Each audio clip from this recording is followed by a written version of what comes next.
Hello, I hope you are having a good day. This lecture video is primarily dedicated to my language research students.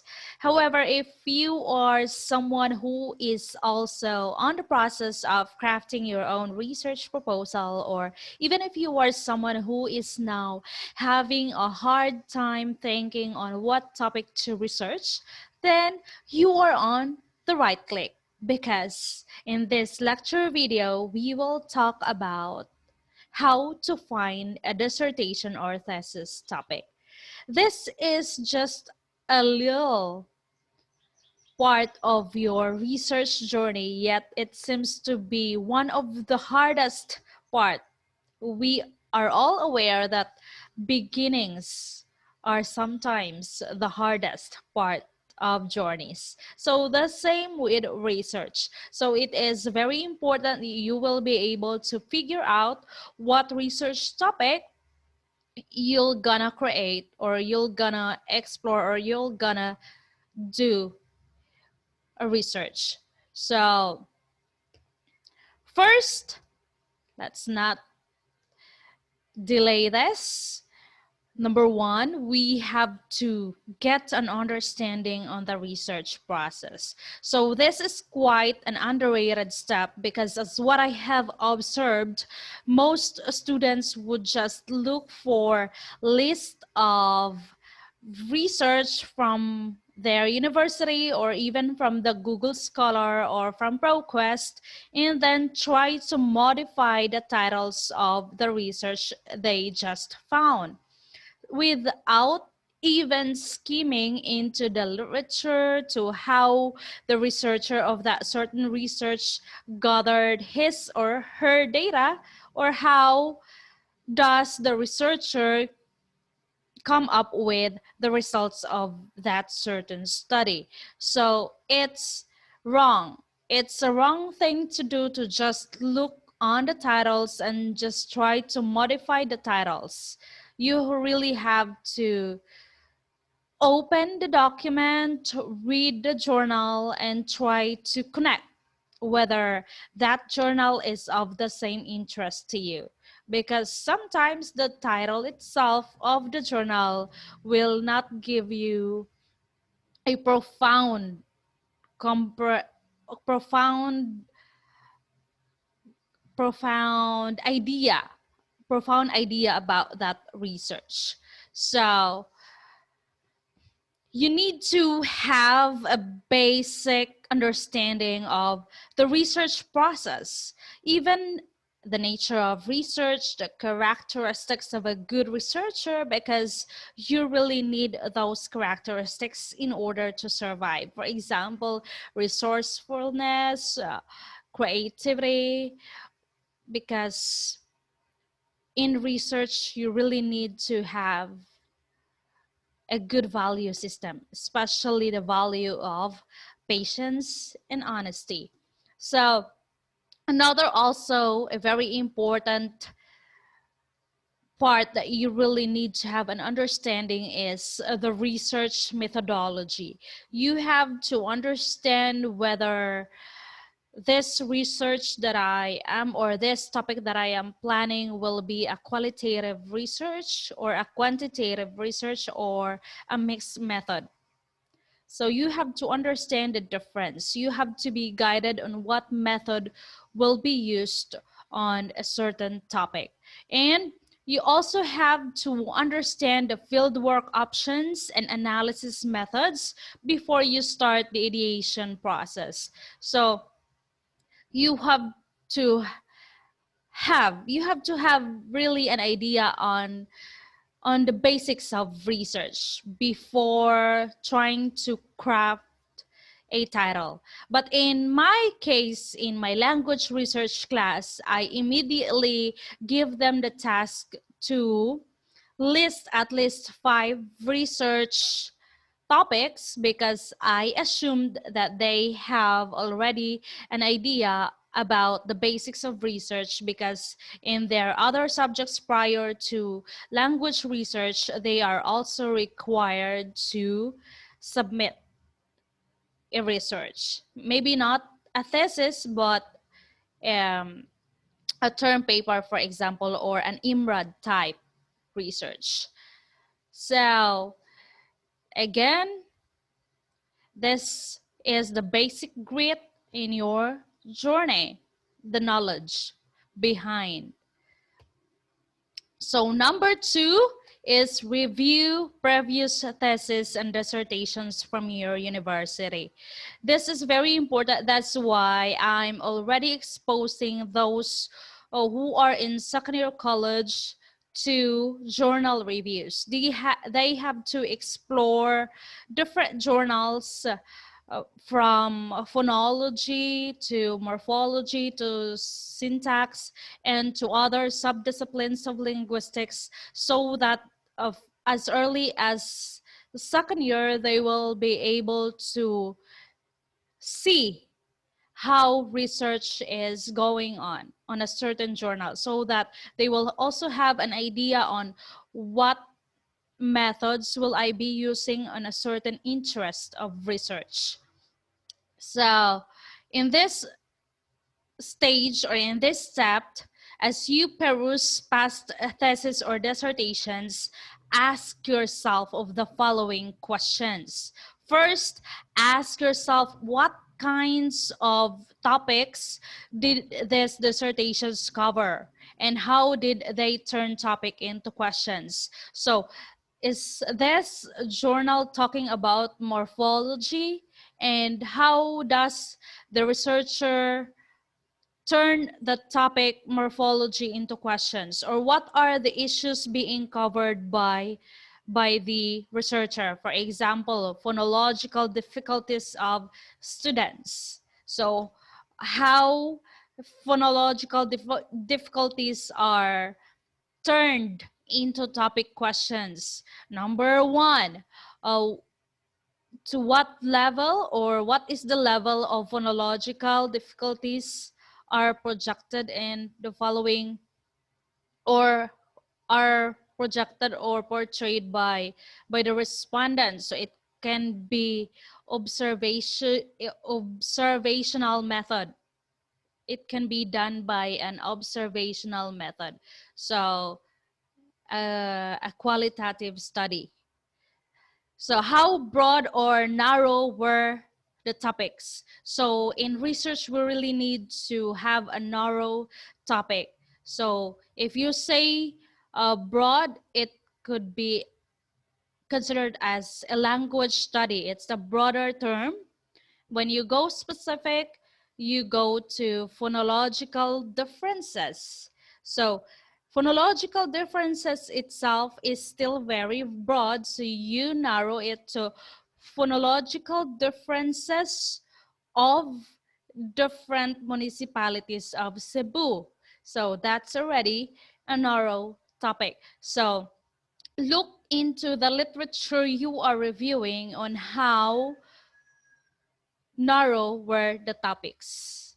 So next, how original were the topics? Because in research, you really need to have something original. Even if you benchmark from other research, of course, we need to.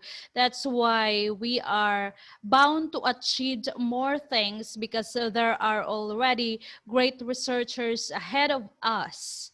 So were they truly groundbreaking, or just localized twist on well-established theory?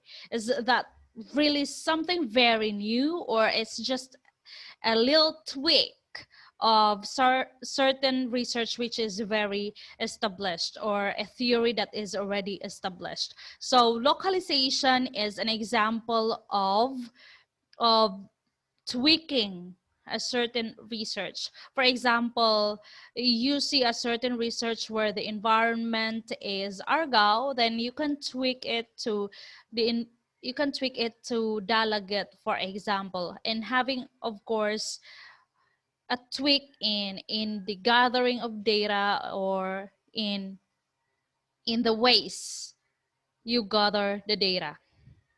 So how well justified were the topics? So the best way to justify a topic is, of course, to check its significance.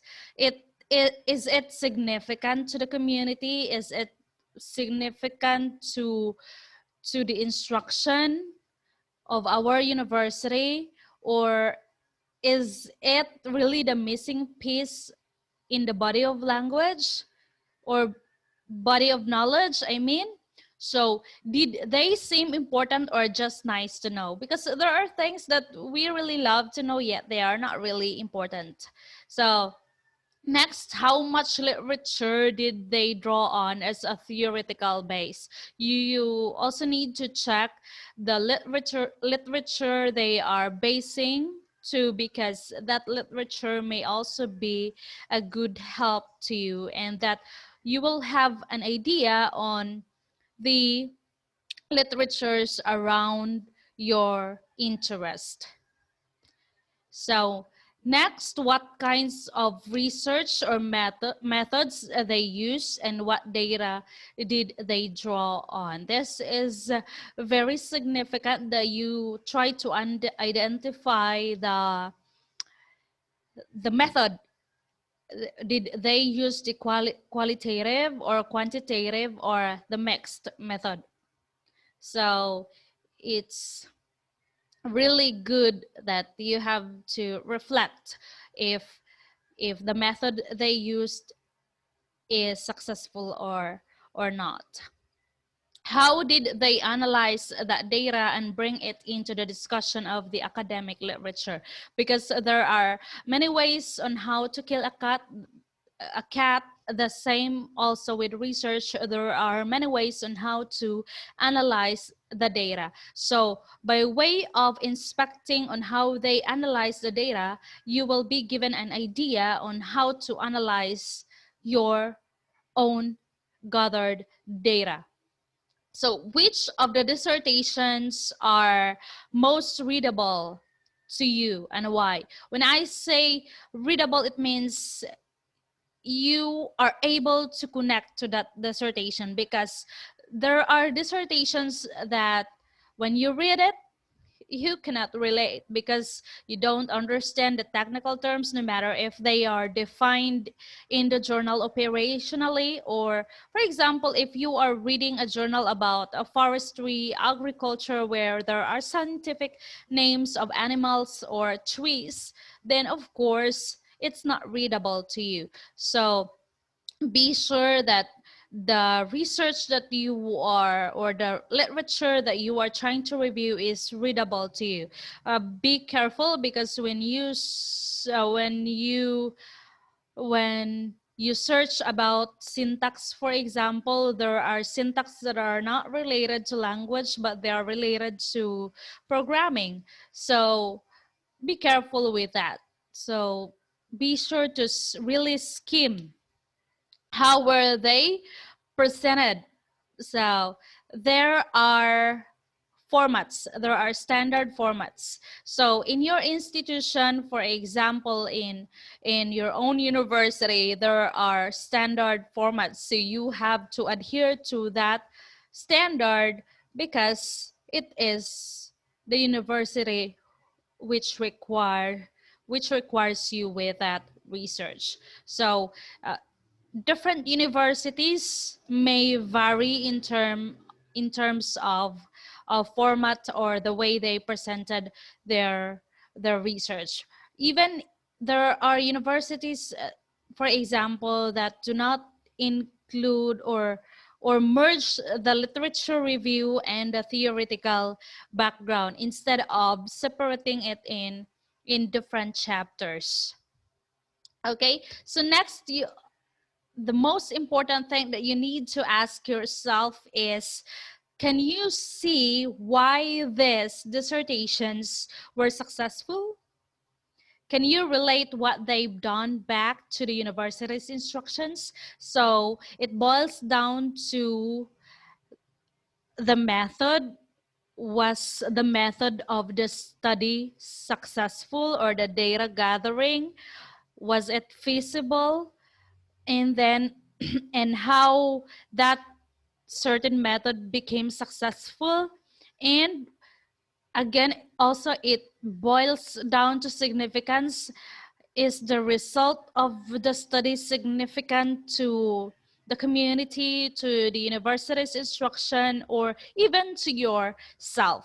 So be sure to really emphasize the significance, because that will justify your research topic. Otherwise, if your research has no significance, it's just a matter of a good to know or a matter of your selfish interest, then it's a waste of time.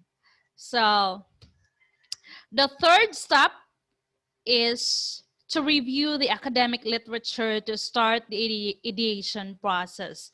So in the second step, if you'll try to recall, what's that?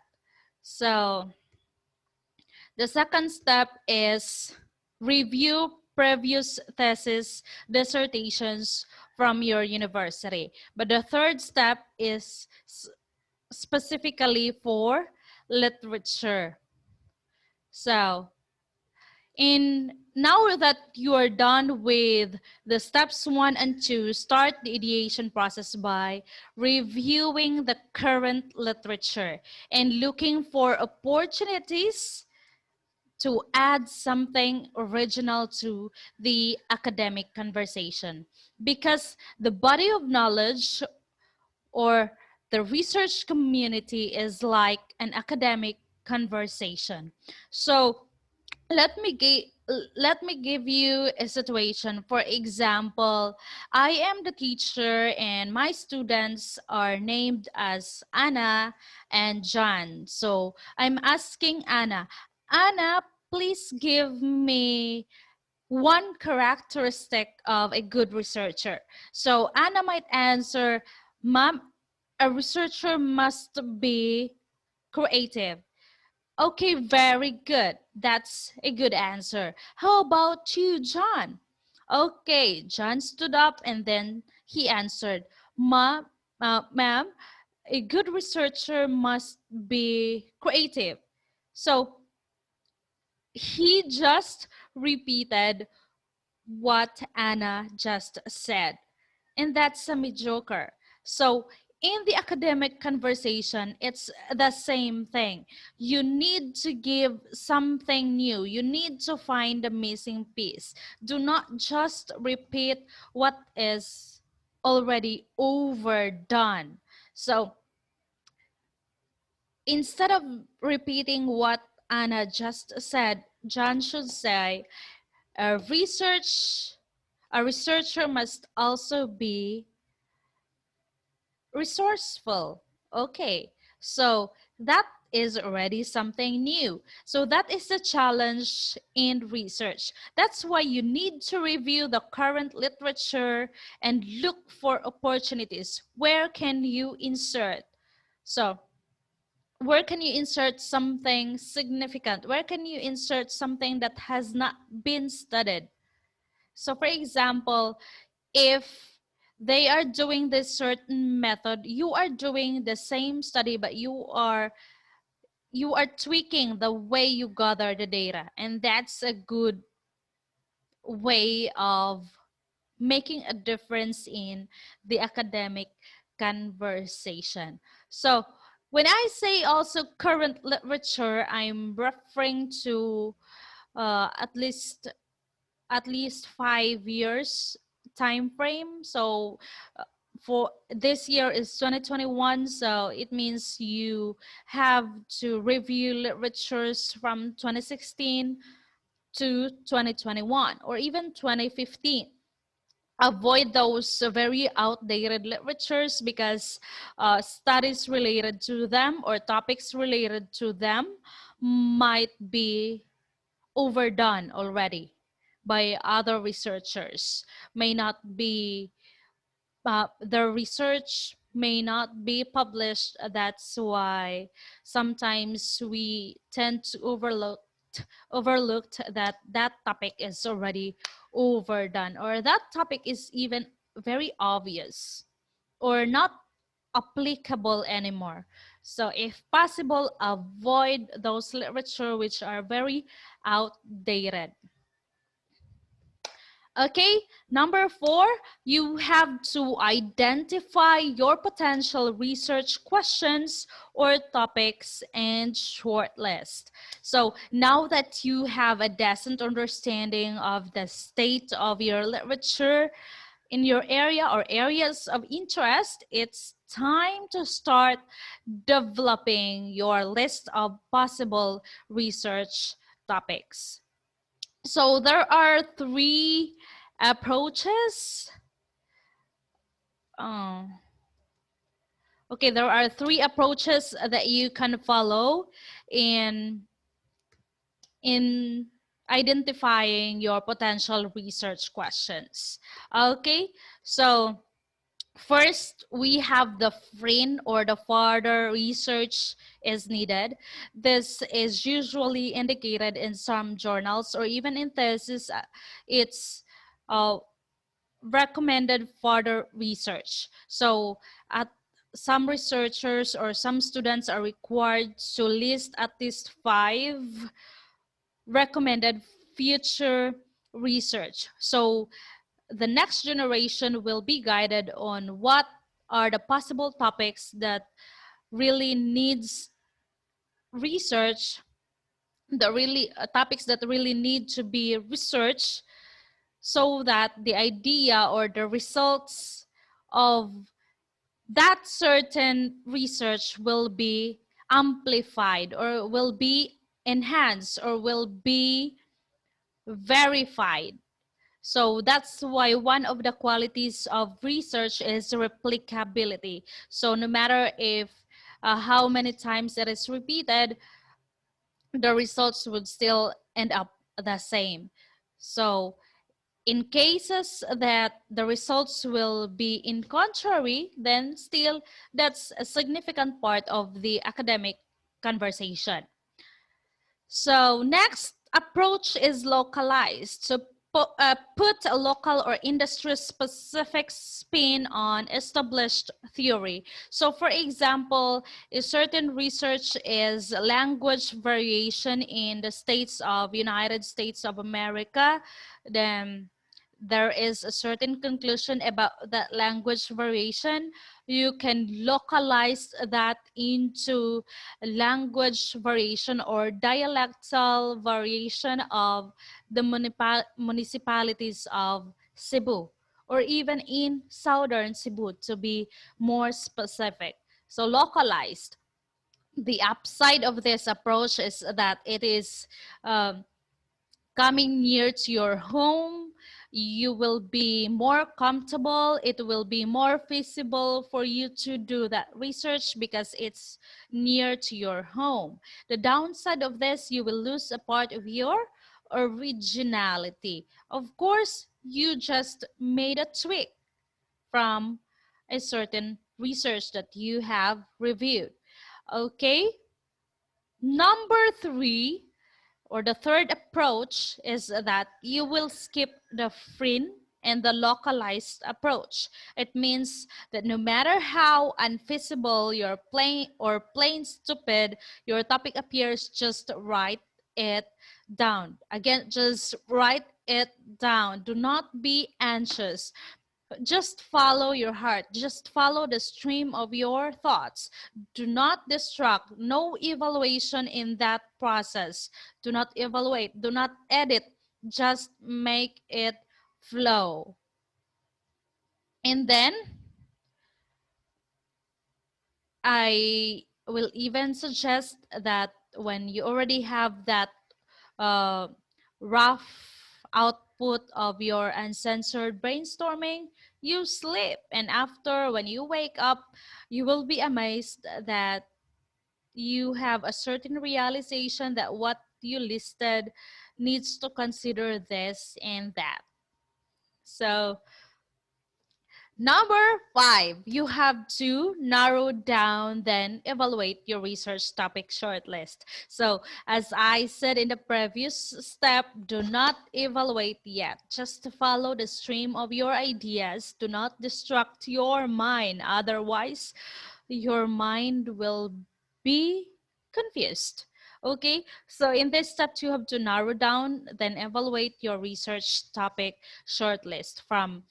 From your rough draft, you have 10 topics. You have to narrow it to 5 to 3, because eventually you will realize that this topic number 1 is quite similar to topic number 2. The topic number 2 is not feasible, this is not interesting, this is not very significant, it's so hard to find respondents for this topic. So you have to consider them. So by this stage, you should have a healthy list of research topics. Step away from the ideation and thinking for a few days. Clear your mind. The key is to get some distance from your ideas so that you can sit down with your list and review it with a more objective view. That's why I really suggest that after the listing, you need to rest. Do not exhaust your mind, because the tendency is you will be less objective in evaluating your list. Okay, so in narrowing down your list, you have to consider, as what I have said earlier, you have to consider the following: the research questions. So from this topic, what would be the main problem that I can create? What would be the sub problems? What will be the variables that I will explore, or the variables that I will measure? And then the originality. So is it original, or is there something new that I can give to the academic conversation? Is it important? Is it important to my community, to my university, or even to myself? And then, are there literatures that may support around this topic? Or that's the importance of reviewing the literatures. So before crafting, or before ending up with a topic. So data requirements: how will I gather the data, or where will I gather the data, or who will be my respondents for this research? Next is feasibility. Will I be able to attain this in a certain time frame? Is it practical, especially nowadays that there's a pandemic? Or will I not spend a lot of money for this, especially now that uh, transportation fee is doubling? And then lastly, personal attraction. This is very important. This should not be underestimated, because once you're not interested into your topic, eventually you'll become demotivated. You will lose the energy to do if you are just feeling obligated because that's a requirement. You must be excited to know.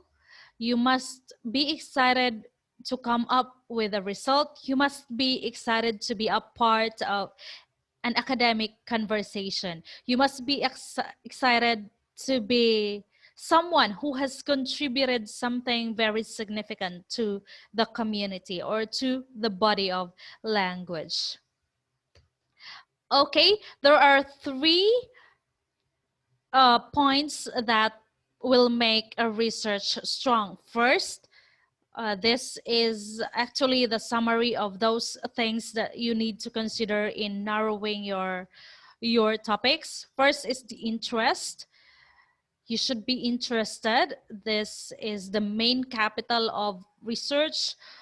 Second, relevance or the significance of that research to your community or to your university, or is it relevant even relevant to your field? Next, feasibility, is it practical in terms of time and resources? That these are the 3 points that you need to consider. Let's call it earth: interest, relevance, and feasibility. Okay, last step is make the decision and stick with it. Stick with it. So, but then make the commitment, choose one that you feel most confident about having.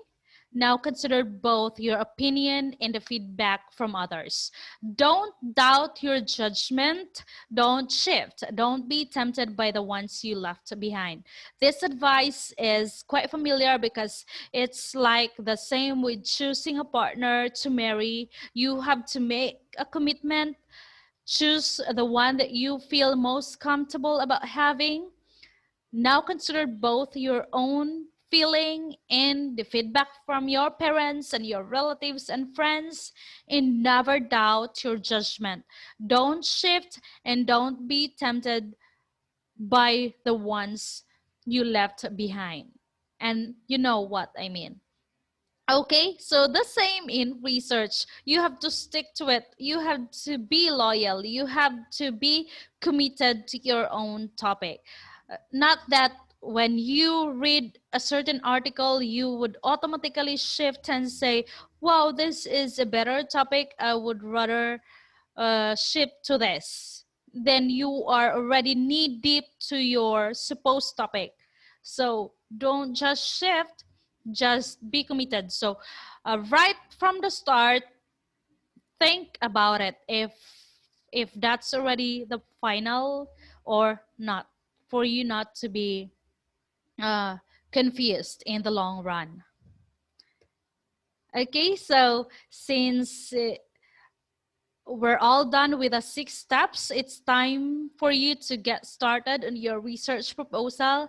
And again, one advice is never doubt yourself, because you'll get through with that. Do not be depressed. Okay, thank you.